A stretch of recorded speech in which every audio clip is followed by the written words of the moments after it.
Hello children, again I am back with the part 4 of the video on the story quality, and today we are going to wind up the story and we will discuss the theme and other things regarding the story.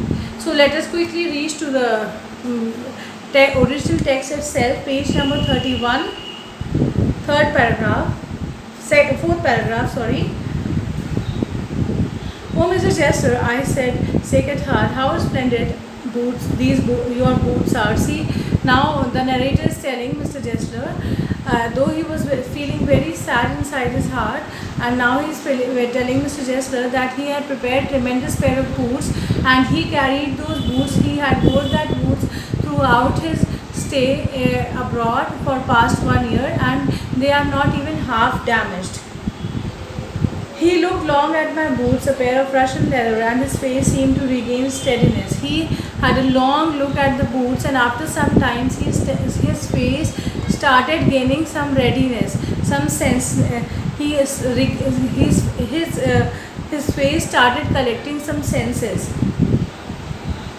Putting his hands on my instep means on inside portion of the shoe, he said, "Do they bid you here? Do they bid you here?" I did trouble with that pair, I remember. I heard trouble with such type of pair, I remember. I assured him that they fitted beautifully. Then the author is saying that he gave the assurance to Mr. Chester that they didn't even trouble him a bit. They fitted him beautifully. "Do you want any boots?" he said. "Do you want any boots?" He inquired. "I can make them quickly. It is a slack time. It is a slow means it is a I can make them very quickly, and it is a slack time." I answered, please, I want boot all round, every kind. Now the narrator says that he replied to Mr. Chester saying that, "Please prepare boots of all kinds of boots for me. I want many boots. I will make a French model. I will make a fresh model. I will make a fresh model. Your foot must be bigger. Now your foot size must have increased." And with utter slowness, he traced round my foot. With utter slowness, very slowly, he traced his foot on a piece of paper and felt my toes only once, looking up to say. And then he had placed his hand on his toe in order to get the feeling of the toe, and just then he looked up and said, "Did I tell you my brother was dead?" Again he is recalling his brother, and he is telling the narrator that did I previously tell you that my brother is dead? To watch him was painful. To watch him means to look at younger Chester brother. It was very painful. So feeble had he grown. So feeble means so weak, so bleak, so thin he has grown. I was glad to get away. I was very happy that I went away from that place.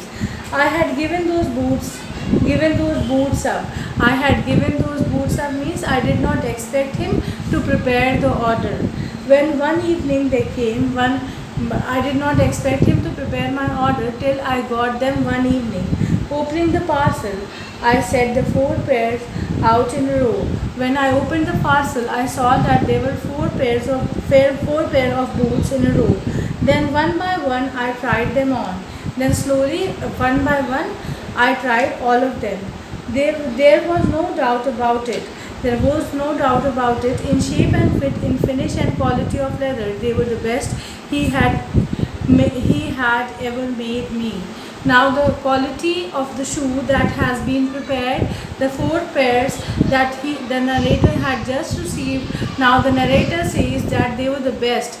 Till the time he had been ordering, from then till now, these are the best 4 pairs of shoes he had received from the Chester brother, in quality, in fit, in style, everything. They were the best.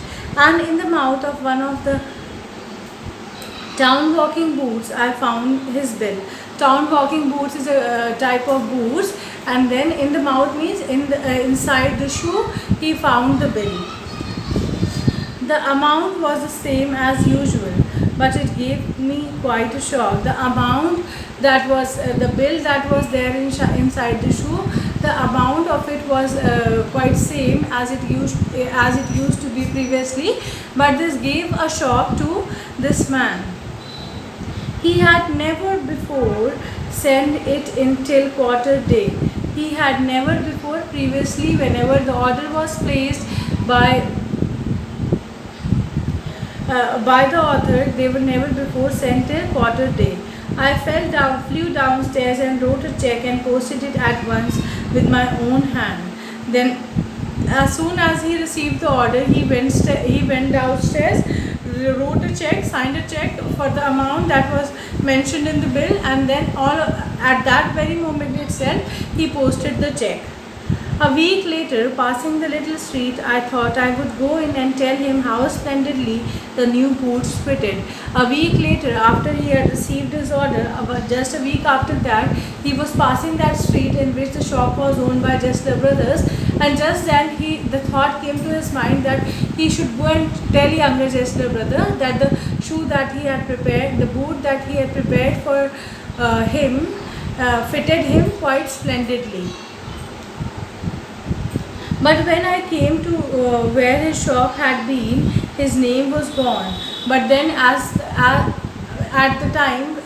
that time when the author reached to the place where his shop used to be, at that very moment itself, he found that the name of Mr. Jessler was no more there outside the shop. It had gone, it had disappeared. Still there in the window were the slim pumps and patent leathers with cloth tops and sooty riding boots. But still the display, or you can say the showcase, it comprised of some boots, some leather, or the stuffs which he had previously seen in the window in the showcase. I went in, very much disturbed.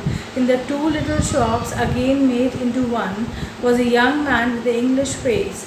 As he went inside the shop, those two shops who were converted into one from inside, as he went inside the shop, he was very disturbed, and as he approached inside the shop, he saw that there was a young man who was a young Englishman inside the shop. Young Englishman inside the shop. Young Englishman inside the shop.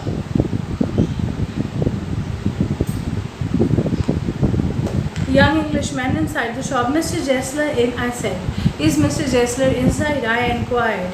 He gave me a strained, ingratiating look. Ingratiating means unsatisfactory look. No, sir, he said, no, but we can attend to anything with pleasure.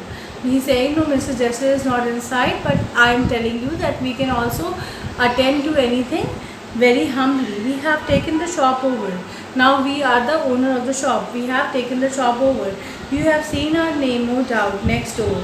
We make for some very good people. You must have seen that the next shop is also owned by us, and there we make shoe for some of the very best people. Yes, yes, I said, but Mr. Jessler. Yes, yes, I told, but Mr. Jessler. But what about Mr. Jessler? Oh, he answered, dead. He answered to the author that Mr. Jessler is dead. Mr. Jessler is no more. Dead, but I only received these boots from him last Wednesday week. Then the narrator is telling that man, that Englishman, that he had received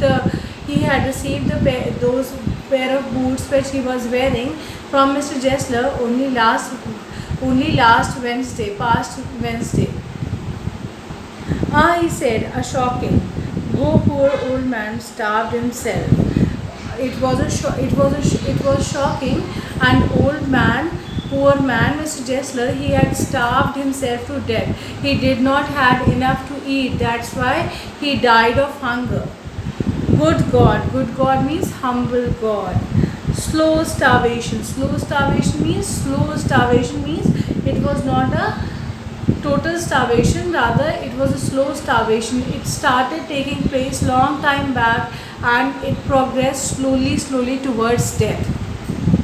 The The doctor called it that it was a slow starvation. It was a slow starvation to death. You see, he went to work in such a way, would keep the shop on, wouldn't have a soul touch his boots except himself. That is, he never kept any. He went about his business in such a way that he never ever appointed a servant to work in his shop, because whatever he prepared with his own hands. He prepared with his own hands because he did not trust anyone for the quality of work. When he got an order, it took him such a time, but whenever he never appointed any servant, but whenever he took any order, he took so much time to prepare it. People won't wait. People, they do not wait. Now here in this line itself, it is, we can say, it is signaled out that this word is a fast running word. This word is a fast tracked word. We are running. We do not wait. We want everything within the blink of an eye. He lost everybody. He lost everybody means he lost all his clients. And there he sit going on and on. There he sat going on and on. I will say that for him, not a man in London made a better boot. I will say that for him, I can guarantee, I can give assurance for one thing for him, that is, not a man in London prepared a boot of such a high quality as he used to prepare. But look at the competition. But he never ever cared about the competition, the actual word that was going around him. He never ever noticed that actual word. He never advertised. He never campaigned for himself. He never advertised. He never showcased his talent to the outside world. Would have the best leather too. He had the best leather too, and do it all himself. And he did it all himself. Well, there it is. What you expect with his ideas, but starvation. But what finally happened to him? What was the final result of all this hard work, all this perfection, all this dedication, all this loyalty towards work? That is, he died of slow starvation. That was a bit flowery, as the saying is. That was a bit flowery means that was very much decorated, as the saying is. But I know myself, he was sitting over his boots day and night. But I am very sure of one thing, that he was dedicated in his work of preparing boots, and he gave it all the time, day and night. He only dedicated to shoemaking. To the very last, to the very end of himself, till the time he died, he dedicated all the time to the art of shoemaking. You see, I used to watch him. You see, I had watched him. Never gave himself time to eat. He never gave himself time to eat. He never had time to eat. Never had a penny in the house, and never ever he had any savings in his house. All went in rent and leather. Whatever he earned from the art of shoemaking, all that went in buying leather and the rent of the shop. He lived so long, I don't know. He lived so long, I don't know. He lived so long, I don't know means he lived for such a long period of time, I don't know that. He regularly let his fire go out. He was a character, but he regularly let his fire go out means he lived so long, and during all those years it happened quite few number of times that he did not get anything to eat, and there was not a fire burned in his house for cooking something on various occasions. But he was a character who made good pair of shoes. But he was a character who made excellent pair of shoes. Yes, I said he made good boots. Yes, I said. Yes, this is Englishman who is telling the author all this, but then the narrator says, yes, I said, yes, he made good boots. Yes, I am sure. I am very much satisfied with your statement that he made good boots. And I turned and went out quickly, for I did not want that you to know what I could hardly see.